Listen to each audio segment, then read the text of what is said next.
বিশ্বকাপের আগে ব্রাজিলের আগামী মাসে দুইটি ফ্রেন্ডলি ম্যাচ খেলবে, যেখানে আগামী মাসের ২৭ তারিখে ব্রাজিল ফ্রান্সের বিপক্ষে খেলবে এবং একই মাসের ৩১ তারিখে ক্রোয়েশিয়ার বিপক্ষে মাঠে নামছে সেলেসাওরা। সেই দুই ম্যাচকে সামনে রেখে ব্রাজিলের একাদশ কেমন হতে পারে তাই জানাবো আজকের এই ভিডিওতে। একাদশে যদি নেইমার আসে তাহলে অন্য এক ফরমেশনে খেলবে, আর দলের সঙ্গে যুক্ত হতে না পারলে তাহলে আরেক ফরমেশনে খেলবে ব্রাজিল। আমি বিশ্বাস করি ব্রাজিলের পরবর্তী ম্যাচে নেইমারকে রাখবে কোচ কার্লো আনচেলত্তি। নেইমার যদি দলে জায়গা পায় তাহলে ৪-২-৩-১ ফরমেশনে ব্রাজিলকে খেলতেই হবে।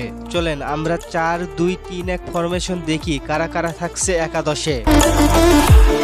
গোলকিপার পজিশনে অ্যালিসন বেকার, এতে কোনো সন্দেহ নেই।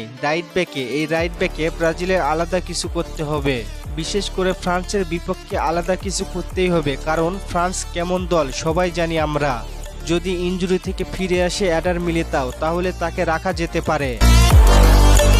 যদি তাকে না রাখে ভেন্ডারসন থাকবে মোটামুটি শিওর। সেন্টার ব্যাকে গ্যাব্রিয়েল মাগালেস এবং মার্কুনহোস থাকবে যদি তারা ইনজুরিতে না পড়ে।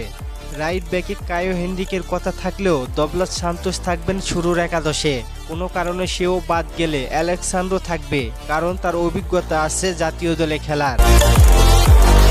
মিডফিল্ডে কার্লো আনচেলত্তি দুইজনকে নিয়েই খেলে। গত ম্যাচগুলিতে ক্যাসমিরো আর ব্রুনো গুইমারেস খেলতো, কিন্তু ব্রুনো গুইমারেস ইনজুরির কারণে মাঠের বাইরে চলে গিয়েছে। তার পরিবর্তে হয়তোবা থাকতে পারে আন্দ্রে সান্তোস।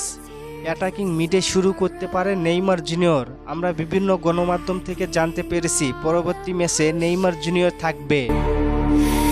পারফরমেন্সের দিক দিয়ে রাইট উইঙ্গে এস্তেভাও উইলিয়াম থাকবে, লেফট উইঙ্গে ভিনিসিয়াস জুনিয়র এবং সেন্টার ফরওয়ার্ড এই মুহূর্তে ম্যাথিউস কুনহা অনেক ভালো পারফরমেন্স করতেছে জাতীয় দলে। তার সাথে জোয়াও পেদ্রো অথবা এনরিক আছে। এই তিনজনের মধ্যেই বাছাই করতে হবে একজনকে। আবার রাফিনহা ও রদ্রিগো আছে। সব মিলিয়ে চিন্তায় পড়ে যাবেন কোচ কার্লো আনচেলত্তি। এখন দেখার বিষয় কেমন একাদশ তৈরি করে। আপনাদের মতে কেমন একাদশ গঠন করা উচিত জানিয়ে দিন কমেন্ট করে। আর ফুটবলকে নিয়ে নতুন কোনো প্রশ্ন থাকলে করতে পারেন, পরবর্তী ভিডিওতে রিপ্লাই করব। ধন্যবাদ।